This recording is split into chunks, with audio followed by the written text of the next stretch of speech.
And we're live. Welcome to you, the viewer. Welcome to the fantastic panel. It's the after Dram, and that means it's time to unwind.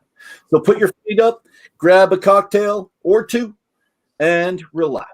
So as a quick recap to our afternoon, Drew, Blair, Davin, and I have been treated to a tour of Braeden's Distillery, Last Mountain in Lumsden, Saskatchewan. We're all sitting here now in the lounge enjoying a much anticipated beverage. Distillery tours are hard work. So let's do another quick round of introductions, please, and tell us what's in your glasses this time. And let's start with Davin. Well, I'm Davin to Kergommeaux, at Davin, D-E-K, on social media. I helped write this book, The Definitive Guide to Canadian Distilleries, and right now I am drinking in a Canadian Club glass some noteworthy, shoot. I'm drinking a cocktail that Steve Lee made for me. Oh, it's not the one in the book from them? No. Okay, I was going to look it up for you. That's all right. Thank you very much, Counselor. When you figure it out, you'll tell us. Blair, you're up. Yeah, Blair Phillips, co-author of The Definitive Guide to Canadian Distilleries. I'm drinking a rye old-fashioned here now. I don't know if I'm a seasoned veteran or if I'm a rookie, but I forgot to add bitters and a sweetening agent, so it's 100% rye. Nice. Perfect. It's like my martini yesterday. Exactly. That was the inspiration. My name is Braeden Raiwet. I'm the GM and head distiller here at Last Mountain Distillery.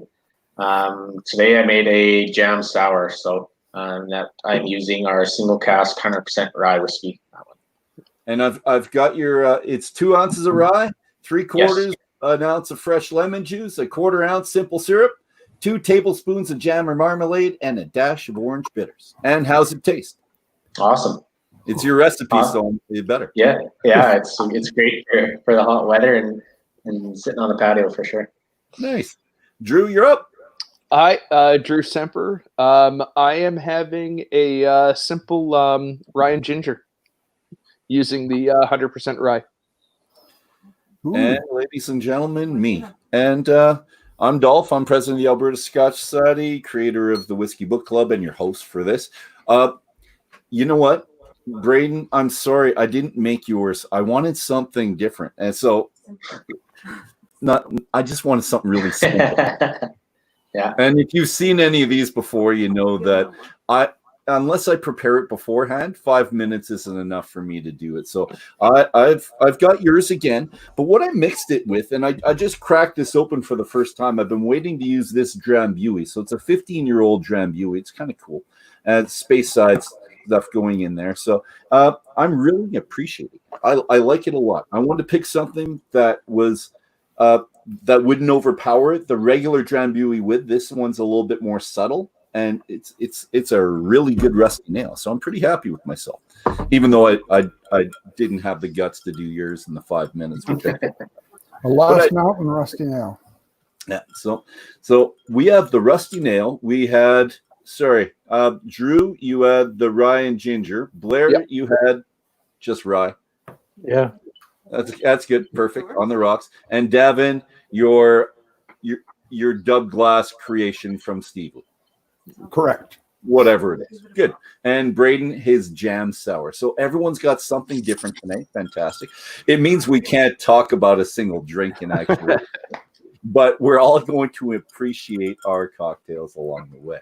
All right, Braeden, you're up. And it's again a question. I have a couple again about, just one, I think, about Colin and Meredith. They were encouraged by a good friend who opened a micro distillery in Colorado. And they never mention his name. And it kind of bugs me because it seems like they're trying to avoid saying who this person is. Do you know who this person is that helped them or convinced them? I've never actually met him. I've heard a couple brief stories. I think his name was Mark, and Colin went to college with him down in Colorado State. But other than okay. Other than that, I don't know too much else about him, unfortunately. Okay, I guess that's the way it's going to be. The mystery Dave. Well, maybe if I ever meet Colin, he will, and maybe he'll come to the Banff whiskey experience. And Davin, there's a question about that and him with you later. So hopefully I won't forget. Again, you learned, Braeden, you learned to distill from Colin and Ian from Ontario, right? Correct. Yeah. Who is this Ian Smiley from Ontario? I've only had the chance to meet Ian a few times, but he was sure what the best way to describe him. Someone that Colin got in touch with early in his process of just starting his distillery, and convinced him to come out to small Lumsden, Saskatchewan to see his setup, kind of see if there's anything that he was missing, maybe that Ian might tweak, and as well as kind of go over his process and make sure that he wasn't missing anything along the way there. And over the years, we've been lucky enough to stay in touch, and he's kind of been a soundboard, if you will, for us, that we can bounce issues that we've had off of him and kind of solve problems or come up with maybe a new mash or our gin. Our gin, he helped us with our botanical list. So. Okay. And what was the first thing he taught you? So I'm a teacher, so I just want to get to the process. How does he start with you? Because you had a week to prepare, and that's where your small little mishap happened. Big deal. You know, we're going to forget about that now. But so you had that 1 week, and after this 1 week, you're really just getting to know the still, just where all the components are and just like basic stuff. What's he teach you as the ground level thing, and what's kind of the next step?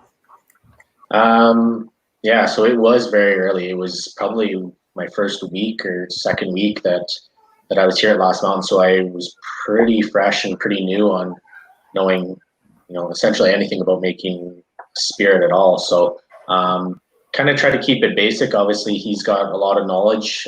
So his, some of his terms or things that he was talking about kind of went over my head, if you will. But I was able to pick up some really important things, whether it was some of the stuff with our mash and the process of starting our mash. Those were the couple of small things early on I picked up from him. Okay. And which leads me really well in the next one. Is there something he described to you that didn't make sense then, but you held on to it? And a couple years later, after you got some distilling under your belt, you said, I know what he was talking about now. And I wish I could I figured it out way back when. Yeah, it was some of those large bacteria that he talked about in our mash water, and making sure we're not getting certain ones and ones that are good and ones that are bad, that sort of stuff. And I kind of was like, oh yeah, sure. And until later on that I ran into a certain issue that's kind of where it came back to me. And in talking with him, he said, okay, well, you remember when we talked about certain bacteria that you were trying to avoid? Well, that's kind of what's causing your issue there. So good. And was he with another distillery or a distiller for a long time? To be honest with you, I don't know 100% if he was with a distillery at the time, but I think he's just been around the industry, kind of been a consultant for a lot of distilleries in Canada. Okay. Helping them start up and start their process and that sort of thing. So, all right. Thank you so much. Your online presence, and here, I'm just going to put you up here. That's you. Your online presence demonstrates well your company's devotion to workers, and they talk about it and they make the link to family a lot. Colin and Meredith state often that they're lucky to have such amazing workers and that they make it easy to be owners. So your write-up looks like this. So Braeden is a new father who loves his sports. When it comes to his lawn, he might have a touch of OCD. If you're looking to enjoy a drink with someone, Braden's the first to join you. What do you think of that as your bio?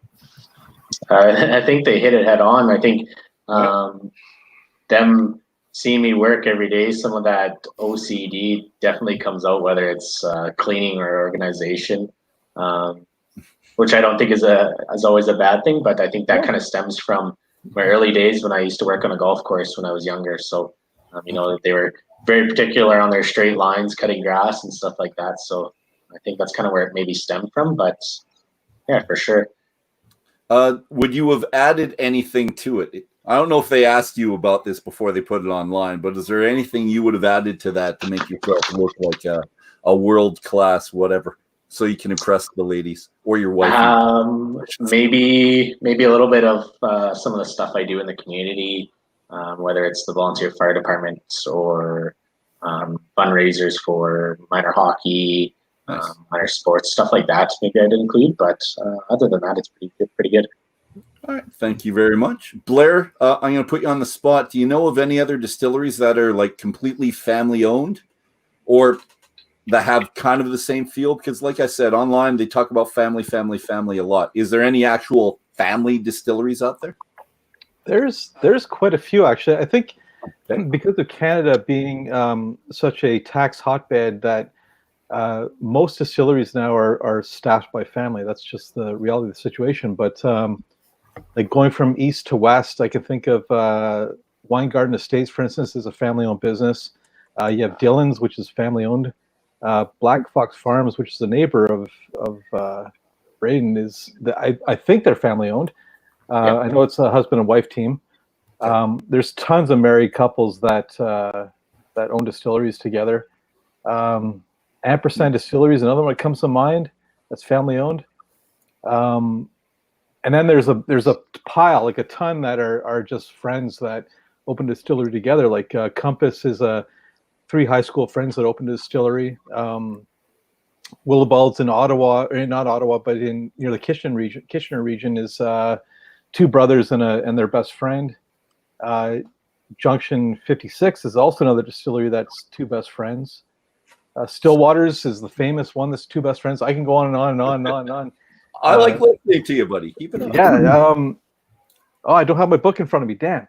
If I could open up the map, I could say you can basically like pin the tail on the donkey with a dart, and you're going to find a distillery that is either family-owned, married couples, or friends that own it. Well, and I think that comes up. It's like, what do you want to do when you're on a canoe trip or something else? It's like, wouldn't it be fun to own a brewery? No, let's go for the distillery. There's the classic example is Yukon Distilling that is also that it's all part of the same thing. All right. Nice. I think in Connemara's instance, their 2 sons growing up around the distillery, it's been open ever since they've been born. So I'm sure down the road, things like that just gives them that little bit of advantage of wanting to work in a distillery as well. So. Well, and we're just finally getting that in Canada too, right? With all the micro distilleries, maybe like in Scotland, you hear about the kids running around and they're watching grandpa and father and they're taking over the distillery. I think I would really like that culture to continue. You hear about it right now in brewing because it's a little bit older than distilling right now. And not so much, but people kind of passing it on a little bit. And same thing with 2 brewers. They talk about their sons, not a whole bunch. I didn't put them on the spot and say, are your boys going to take over the business? But I think it'd be great. Sons and daughters there with moms and dads opening distillery. Oh, I think so. Yeah. Yeah, 100 years from now, when Davin and I have our heads grafted to a robot body, and we're writing Definitive Guide Distilleries version 20. We'll tell those stories of those families that spawned from these days. Good. I think it's a great idea. I remember when John Hall sold 40 Creek, because 40 Creek was a family distillery as well. You know, Beth, his daughter, worked in the office, did the PR and publicity and all that. John Hall was a family distillery. And I remember when he sold it, he had a grandson whose name was also John. And I said, boy, you sure just took a lot of weight off your grandson's shoulders by selling this distillery to Dick and Perry, because obviously everyone's saying, who's going to succeed John? Who's going to be the next, John 3. Yeah. It'd be like Glenn Farkless or Jim Beam down south. I love those stories, though. I love it when the family takes over. I know it's a lot of pressure on the kids, but I don't care. I think my kids deserve to have it. Yeah. That's all right. Braeden, here, here we go. So you got gold for this one. I think it was that one, but if it's not, we're going to act like it is. And you had the agriculture minister, Lyle Stewart, come to the distillery and congratulate you guys. And I'm wondering, did he congratulate you? Did he meet you? And two, did it feel genuine, or did it feel a little bit like a stunt when a minister comes down and does that? Is it all show, or did you have the feeling like you actually appreciated yourself? No, I had a brief chance to meet him and chat with him a little bit. Obviously, he's a big person that everybody wants to meet in the room. So everybody's trying to get their couple of questions in, get the handshake in, say hello, that sort of stuff. But I did have a chance to meet him, and from what I saw, it was totally genuine. Agriculture is a big thing here in Saskatchewan. So anything that's going to be promoting that and showing off how great our agriculture is, I think it's exciting for someone like himself. So for him to get the chance to come down and kind of help promote that, or give thanks for us for promoting agriculture in general in Saskatchewan, I think he is generally excited about it. Nice. Yeah. Oh, that's good to know, because you wonder, and I don't have a really good perception of politicians right now, so being in Alberta, but I won't say anything. It's more specific for us.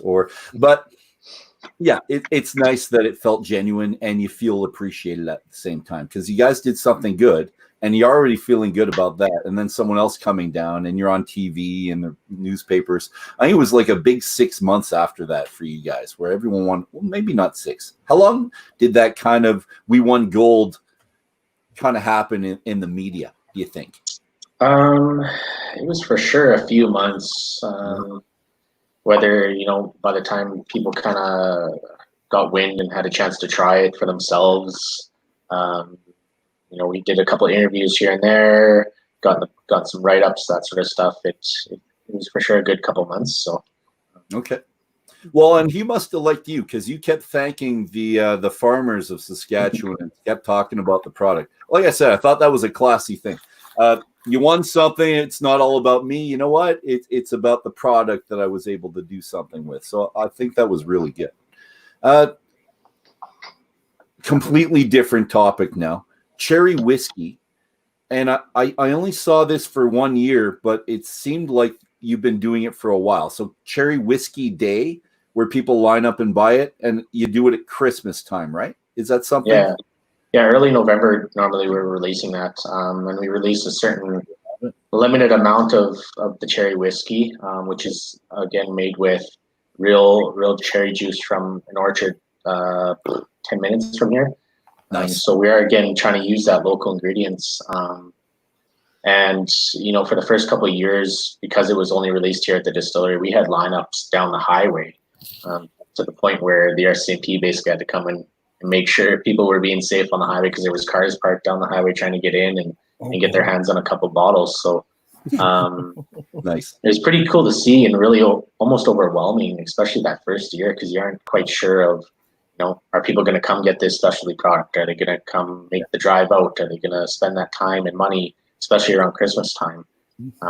It's kind of almost became a tradition for us here at Last Mountain, where we are releasing it for November. We've kind of made a day of it where people can come through the distillery, get out of the cold, get a chance to look around, see our facility. We also have a bunch of games set up. We have prizes. We have a bunch of different food vendors who have used, whether it's the cherry whiskey or other products in their ingredients, for them to kind of sample as they go through, and then they can almost do a one-stop shop where, they're getting their spirits for their gifts or their Christmas parties, or, some snacks and other local things that you can almost do a one-stop shop for Christmas time. Blair and Davin, any other place? Let's think Ontario, Manitoba now, because they're kind of next for us, that does the same thing, where it's a release every year and there's a big hoopla about it. There's people lining up and the media is there. Anything else like that?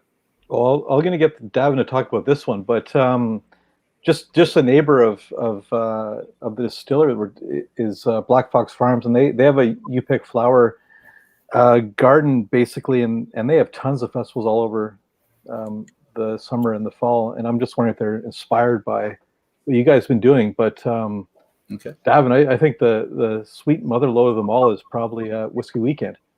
Yeah, there's nothing like Whiskey Weekend at 40 Creek. It's they established this probably a decade ago or more, and people come from all over the States and all over Canada to 40 Creek Distillery in Grimsby for those 2 days, 40 Creek Weekend, and they always have a new whiskey which they release that day. And honestly, some people walk out of there with like a dozen cases of the new whiskey. You can pick your own. I'm not joking at all. You can pick your own number of the bottle. I think that it's just like beyond what you could ever imagine, and it's amazing. Like, we have friends. If you look in the book, there's a picture of people at 40 Creek. Those are people from Cleveland who come every year to the 40 Creek Weekend. So this is a really quite a phenomenon that they've got there. I'm sure that other distilleries are going to catch on, but I think that that's the mother of it all. But I just got a note back from the world governing body for World Whatever Day, and from now on, for the rest of eternity, August 1st is going to be World Definitive Guide to Canadian Distilleries Day, and everybody should have a copy of the book for August 1st so that they can post on Instagram and Twitter something about World Definitive Guide to Canadian Distilleries Day. August 1st, which will be that's a Saturday. That's a Saturday. Oh, actually, I might have made a little bit of that up, but I exaggerated it a bit. But yeah, yeah. No, it is true. It's the God's honest truth from God's lips. I can back up Davin. I got the same email. And I was shocked as well, honored. And I'm going to be at the CN Tower on that weekend cutting a ribbon. So come out and meet me.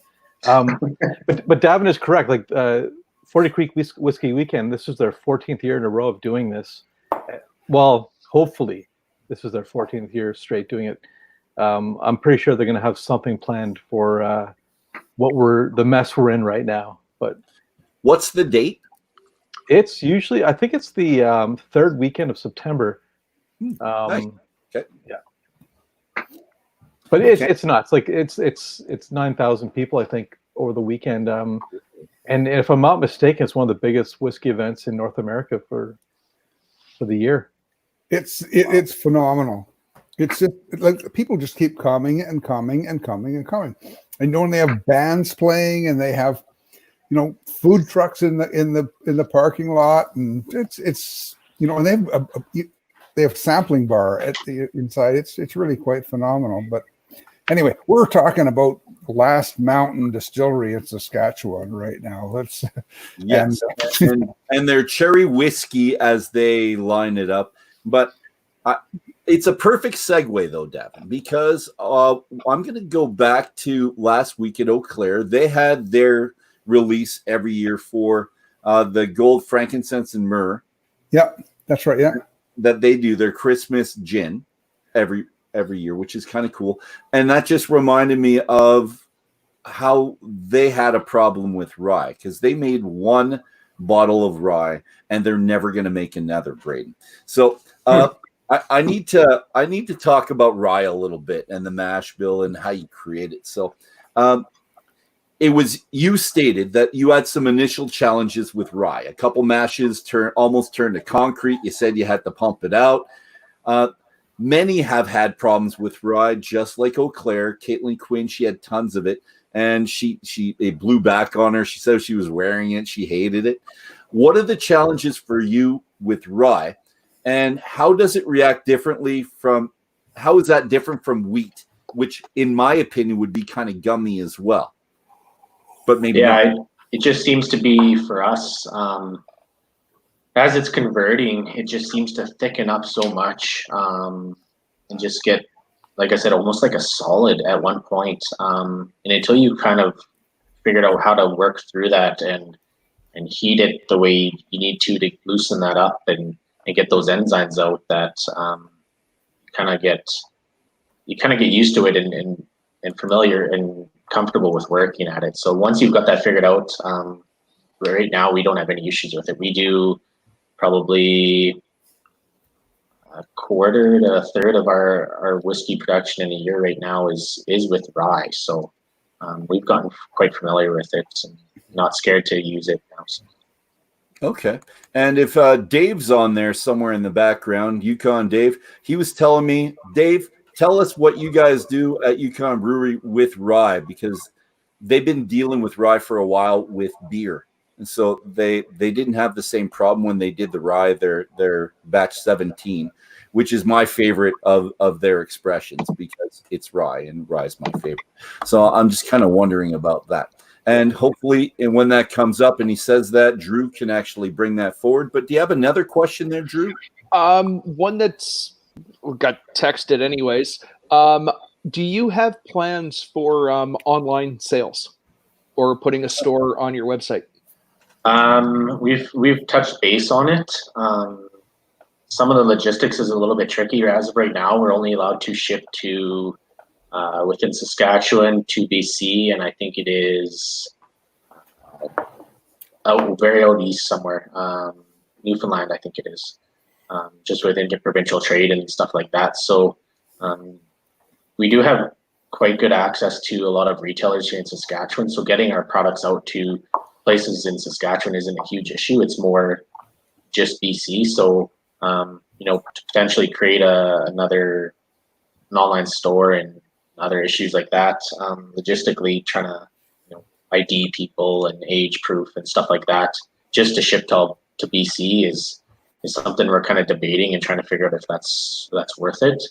We do have it available that we can ship to people over email and that sort of thing, but we don't have a physical online store as of right now. So.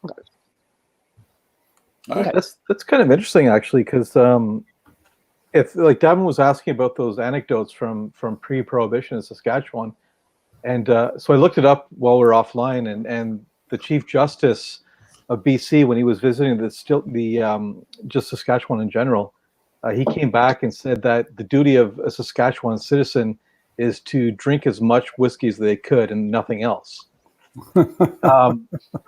And 3 years before Prohibition kicked in Saskatchewan, there was a rumor going around that the Saskatchewan legislature had a coffee room, just a break room, but it wasn't a coffee room; it was actually a bar. So coming out of Prohibition, they had a bit of an issue and a bit of it almost feels like a bit of a bias towards spirits. Like for instance, when they came out and bars could open again. There was a rule that you couldn't play music or you couldn't sing in a bar. And this one bar owner had a canary, and it was chirping away while a liquor inspector was there, and he actually confiscated the bird because it was breaking the law. So it's really strange. Like I think a lot of the past history of Saskatchewan contributes to these rules where they can't. Perhaps, I don't know, Braeden, if I'm making an assumption here, but. Where you can't ship to the rest of Canada for your spirits. Yeah, and we get asked it all the time, whether it's Ontario or Manitoba, people just trying to get their hands on, Alberta, people just trying to get their hands on craft spirits. And I think as the industry grows, you see more and more of that. So the fact that we can't do that right now is kind of a downer on our side, but something we're going to be working towards for sure as we go forward. Yeah. The Bronfmans, they first began their whiskey making life in Saskatchewan, in Yorkton, Saskatchewan. And they were actually compounding. They weren't just actually distilling. They were compounding whiskey using Scotch and Canadian whiskey and Irish whiskey and blending it all together in these big vats. But they established sales outlets or depots on the border of Alberta, the border of Manitoba, and the border of United States. They called them boozoriums.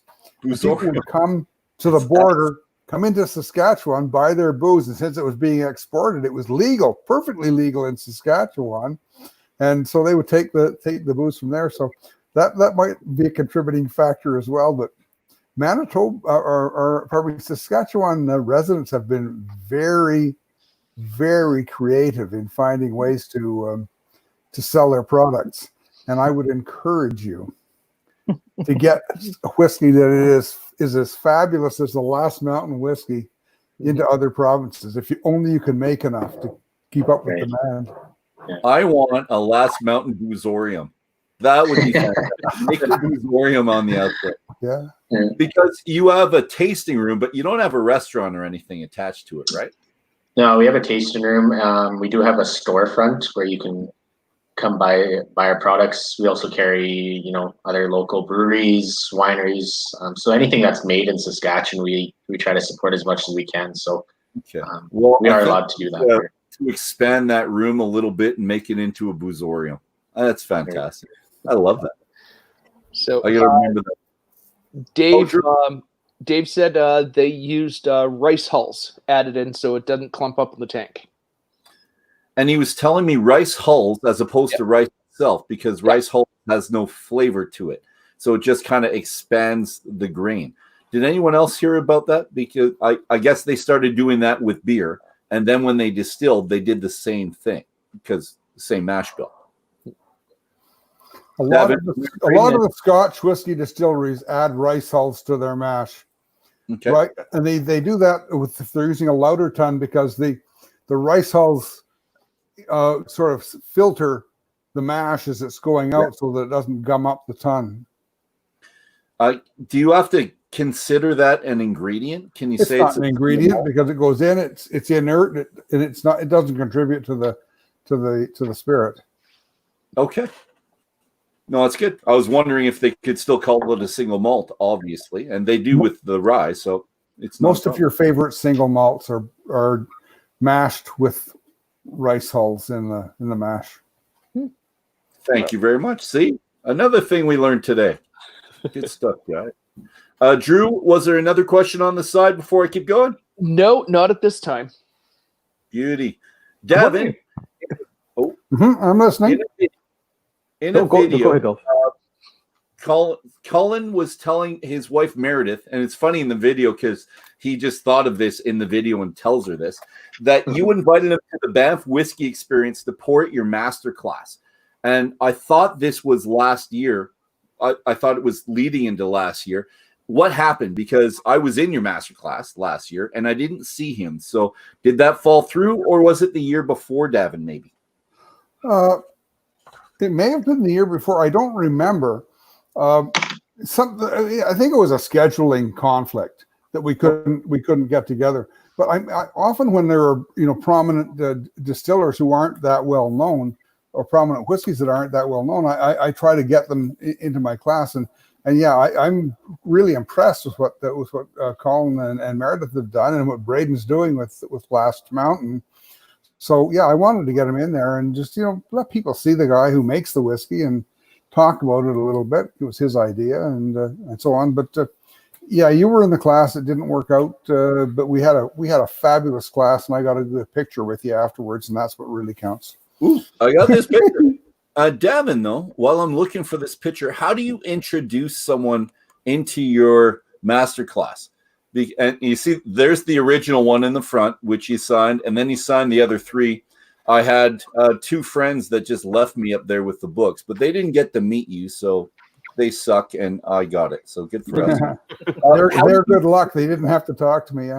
Well, normally what I do is when I pour their whiskey, I talk a little bit about it, and then I turn it over to the distiller, or to the distillery owner, and say, tell us a little bit about the whiskey, how you got here, why you did it this way, and much the same as the kind of questions you've been asking Braeden today, and it just injects a little bit of life into the presentation. I remember at Cornwall, we had Barry and Barry from Stillwater one year talking about their whiskey. We had Greg from North of Seven talking about his whiskey, and they of course they know all the fine details, the subtleties, everything that happened behind the scenes and things like that. So it makes it a little bit more interesting for the people who are watching, and I think that people connect more with the whiskey if they can see somebody from the distillery and to talk about. I don't know, Braeden, do you get out to do many shows at all? I try my best. I was actually supposed to come to Banff with Colin and Meredith that second year there. Okay. But I happened to just get married that year, so I was off in Hawaii when when the show went on, and I think they had a family emergency or something come up Was that that they it? weren't able to attend. Yeah, I think they had planned to because they'd gone the year before. So, Okay. yeah, Was I that liked last it. year, Braeden? That would have been 2 years ago. Yeah, Okay. so yeah, almost 2 years ago. So They were there last year. I remember talking to them. yeah, I try to get out to as many as I can, but Yeah. kind of depends on where they are and that sort of thing.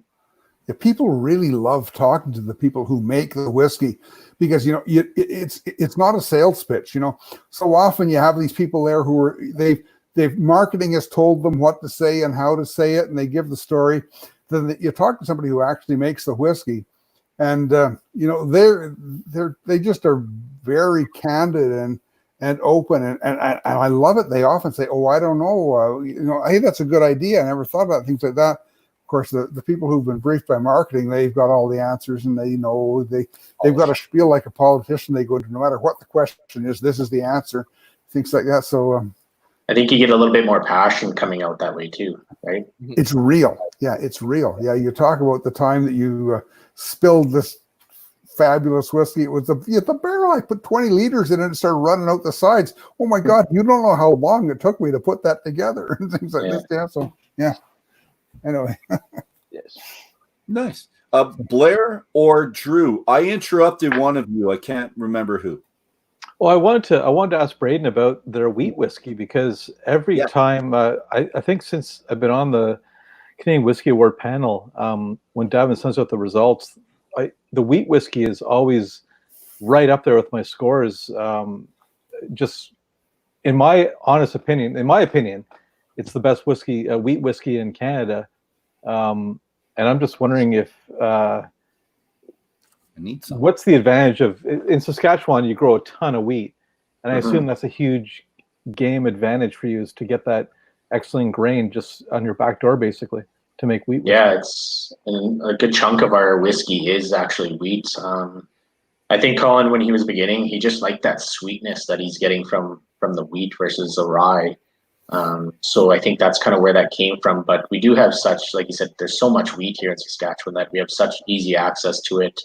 I can call up our farmer down the road at any time pretty much, and he'll bring his truck and his auger over and he'll fill us up with our wheat and kind of go from there. So I think just having such easy access to it plays a big factor into it.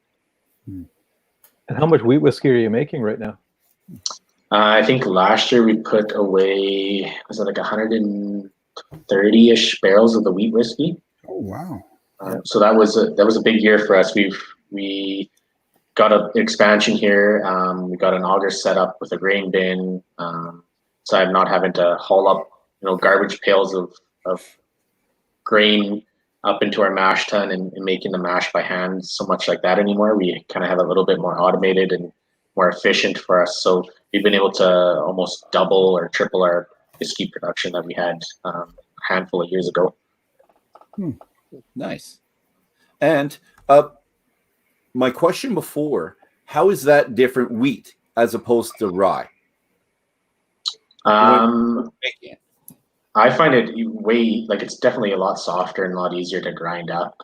You're not having to use as much heat to make sure that you're getting that full conversion on the grain. And then in the finished product, we find we get a lot more sweetness and soft notes to it than we would out of the rye. So it's just a little bit more. It's a little easier to work with, I find. Okay. In my mind, when you're mixing water and you're mixing wheat, especially if it's more powdery, I thought that would be a lot more gummy, gluteny than rye. Are they similar that way or not at all? The rye seems to get a little bit thicker. Whatever it is in the rye, that it seems to get thicker on us. That just might be the process, the way that we're doing it. I'm not sure for everybody, but in our way, that's what we find. Alrighty. Drew, do we have a question inside?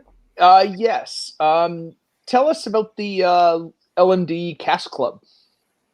LMD Cask Club. So it was partially the idea. I kind of want to try to get going and keep developing as we go along and get more and more whiskeys.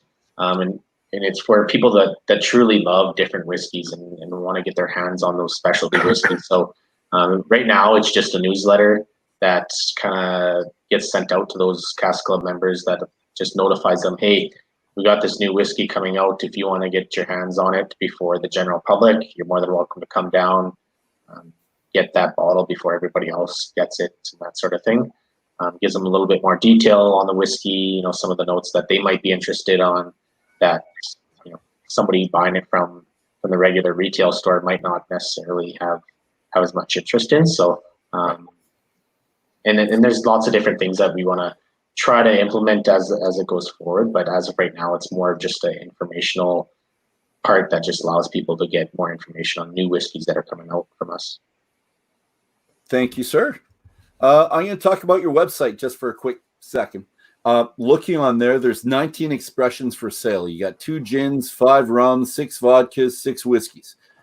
Colin said dill pickle vodka is not his favorite, and that his aim was always to produce the best quality whiskey in Canada.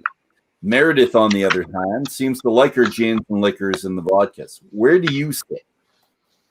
I'm kind of mix of everything. Kind of depends on the year, but I really just like coming up with new things. So whether it's a liqueur or a whiskey, playing with a new grain, that sort of thing. That's kind of where I stand. I'll kind of switch it up, whether it's having a good sit down and have a good whiskey with Colin, or making a nice cocktail on the deck at the lake. So which one kind of all over the board. Which one lets you be more creative, the whiskeys or the clear spirits? I'd probably almost say the clear spirits, just because there's so many different flavors that you can add and infuse in there. Especially using natural ingredients like we do. There's tons of different berries and herbs and spices that you can add to make a flavored vodka or rum or even a whiskey. But the more I find the making the different whiskeys is a little bit funner on my end. Just because it does take a little bit more work, and it does take, a little bit more patience and that sort of thing. So, well, let's stick with fun. No, go ahead, Blair. Well, I should mention this. When I was interviewing a lot of the prairie distilleries, there's so much respect for the dill pickle vodka coming out of Last Mountain. It's crazy. I'm going to put Rig Hand on the spot here. When Rig Hand was trying to figure out how to put out a vodka that could meet up with what Last Mountain was doing with dill pickles, they decided to do a garlic vodka, and it's both combined are Caesar bombs. Like the Last Mountain vodka is a great Caesar vodka, and then at the same time, the garlic vodka coming out of Rig Hand is an excellent vodka for Caesars. And there was a lot of everybody's always talking about Last Mountain's dill pickle vodka.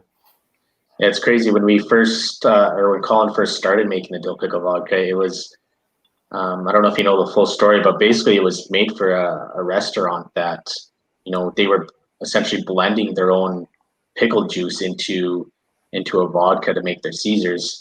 And they reached out to Colin to try to make it more streamlined for them and for their bartenders, so they didn't have that extra step and that sort of thing. So that's kind of where it started. And then instead of just adding a pickle brine to it, Colin took it a step further and almost got his grandma's dill pickle recipe and kind of developed it from that, where, we are using real dill, we are using real garlic, cucumbers to sit and infuse in that vodka for a couple of weeks. So, we do know Jeff very well out down at Rig Hand. We were a big part of when he first did start up there and developing his plan for his distillery and some of his products there. I've had a couple of opportunities to go down and spend some time and work with him. So I think having the big Ukrainian community in Saskatchewan and down there is really played a big factor in some of those products being so well and going over so well, to the point where our dill pickle is actually our highest seller out of anything. So, when you think about it, like what else other than a Caesar does it really go into? Not a whole ton. So it's not maybe the most versatile product as far as making cocktails and that sort of thing. But, people love their Caesars in Canada, especially in Saskatchewan. So. Oh boy, yeah. Now, is this the same granny that made the dill pickle recipe that also is behind the gin? Yeah, she's a very famous lady. Do you have Yeah, a picture of her apparently- hanging in the distillery? She's actually on our gin label. If you ever have, yeah, there it is. Oh, so that's okay. So that's a picture of Colin's grandmother, Muriel. She's a war bride from England. So her go-to is gin and tonic. Yeah. And for years, Colin was kind of getting a flavor and making a makeshift gin for her to kind of satisfy her consumption of her gin. But she likes her traditional dry gin. None of the other crap, as she would put it, in there. So that's kind of where we developed it. When I came on, I said, it was actually after a stop at Raycan there when I was down there for a week. I came back to Colin. I said, well, why don't we make a gin? Like, Granny drinks a ton of it. It's just a growing market. Why aren't we making a gin? And that's when we developed our botanical recipe with Ian Smiley and came up with this dry traditional gin, essentially to satisfy Granny and something that she would like. So, and in the beginning days of the distillery, she was also a big part of, washing the bottles in the bottling process. So she was washing them by hand. And when we came into the new distillery here, they upgraded to an automated bottle washer and called it the Granny 2000 and allowed her to retire and enjoy her gin and tonics. Nice. Granny 2.0. Yeah. And That's a Davin, great story. yeah, she's a woman Yeah. after Davin's heart because Davin loves traditional juniper heavy gin. Yeah. There you I go. do. Yeah. I do. Well, way to honor. Good job, guys. I like that. What's your favorite to distill? Do you have something that either your favorite or the most rewarding to distill? Because you're doing a lot of stuff. And I'll put the picture on again, not for very long. You do tons of stuff. And like I said, there's 17 things on there right now. So over the 6 years you've been there, is that I think right? we're actually up over 20. I think there's some of the liqueurs and specialty stuff you missed out on there, but Online. I like the whiskeys just because there's so much more work and variety in the flavor and patience and that sort of stuff in making it. But yeah, I'd say the whiskeys are a little bit funner to distill. Some of the other stuff is maybe a little bit funner to work with, just because you got a little bit more research and development and playing around, and Nice. those are always good days, and you get to sit and taste test for the afternoon. So I bet. Like we're doing today. So I'm going to put this up. We talked about this a little bit before. So here, this picture is last year's 5th annual Caesar Fest, where you got the world record size cocktail, 750 liters of Caesar, 4,572 ounces of dill pickle vodka, 312 jugs of Clamato, 20 bottles of lime juice, 18 bottles of Worcestershire sauce. Now, tell me about what's happening right now, because you have the 6th Caesar Fest going on right now online. So what's going on now? So normally we have a lot of our customers out for the day, having cocktails, having a big Caesar bar where there's tons of different garnishes, games, giveaways, that sort of stuff. But unfortunately, with everything going on now, we aren't able to do that. So we wanted to try to keep the tradition alive a little bit.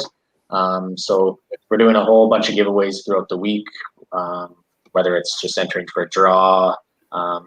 Some of them are sharing some of your memories and pictures from past Caesar Fests, things like that. So we're trying to keep the tradition alive a little bit as best as we can with everything going on, in hopes that next year we can get right back at it and kind of do a special thank you for our customers that support us so well over the years.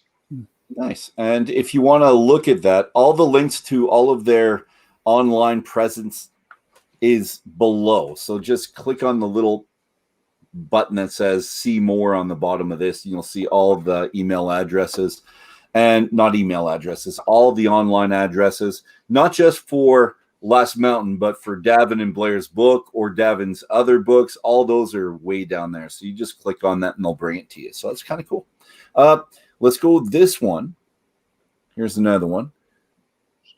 Joining forces, donate $4 from every bottle of local pink lemonade vodka to the Red Cross. I'm wondering, what other things do you guys do with the community that I haven't talked about? Because Caesar Fest is fun, and cherry whiskey is good that one time a year. And you made the hand sanitizer. You gave that away. Is there any other big ones that I just didn't pick up on that you'd like? There's always all sorts of different fundraisers and stuff that we're able to donate to, whether it's helping host the event or supplying products for the bar in order to try to raise money for things like Ducks Unlimited, for instance, or Telemiracle is a big one for us that we do every year. So just different like fundraisers like that that we try to be involved in as much as we can. Obviously, I grew up here. Colin grew up here. I think all of our staff, except for maybe one or two in our sales team, live within 10 minutes of Lumsden. So we're very community-based company, and we try to keep those values close to us and try to support our community that way. Nice. Perfect. And I'm glad because, I was looking for something else, some big events, but I didn't know how far back I should go. And with things this summer, I was sure that they would do things in the summer. It's kind of like the traditional time that you're going to have all these activities, but I couldn't go that far back in the Pinterest and Facebook, and I was hoping there was something. So that's good. What we're going to do now, gentlemen, is we'll just have a couple last words. We'll go Davin, Blair, Drew, and then Braeden to end it off for the night. So just any last words you'd like to share or questions for Last Mountain? Start with you, Davin. Well, thanks very much for having us here, Dolph. Really appreciate this. And I think the Whisky Book Club is growing, and it's going to last for a long time. So I really appreciate being part of it. And Braeden, keep on doing what you're doing. Last Mountain makes the greatest whiskey, wonderful whiskey. And I'm really happy every time I get a new bottle. It's just a little bit better. All right. Thank you, Davin. Blair? Yeah, no, this has been great because we don't get to hear a lot about Last Mountain in Ontario, and it's just great to hear the story and what they're up to. And I think when you think about the diversity of spirits they make, they got to be approaching one of the most prolific distilleries in Canada. Yeah, you're churning stuff out. It seems like every couple of weeks, right? Like boom, boom, boom. Drew, any questions? Had fun as always on this. You make some wonderful products, and hopefully we can get more out here in Alberta and every other province as it continues on. Thank you. Thank you, sir. Braeden, last words for you, sir. Well, it's been a pleasure being with you guys. Thanks for having me on. I'm glad to see that you guys enjoy our spirits and our whiskey especially. So I hope to see you guys in person and have you guys out here at the distillery at some point. And if not, maybe at the Canadian Whiskey Awards here soon. Or in Banff. There you go. Or another place where we're drinking whiskey. And I got to say here, let's show the picture. We need this to come over just a couple inches to the left to Edmonton. That's all. Well, I do have some family out in Edmonton, so who knows? Maybe somebody you might know might be making a trip out there once in a while that might drop off a bottle or two for you. That wheat whiskey really is something I want to try. I really do. So, ladies and gentlemen, that's it. My whiskey brothers and sisters. It's been a memorable episode for us, one that I and hopefully everyone else here thoroughly enjoyed. So, here's the good company. Here's the good whiskey cocktails. Here's the good books. Here's the good conversation. And here's to seeing you all next week, which is Saturday, July 25th for our Whisky Book Club Canadian Whiskey Journeys Patent 5 edition. So that should be really fun. So thank you to all of you, and hopefully we'll see you all again. Cheers.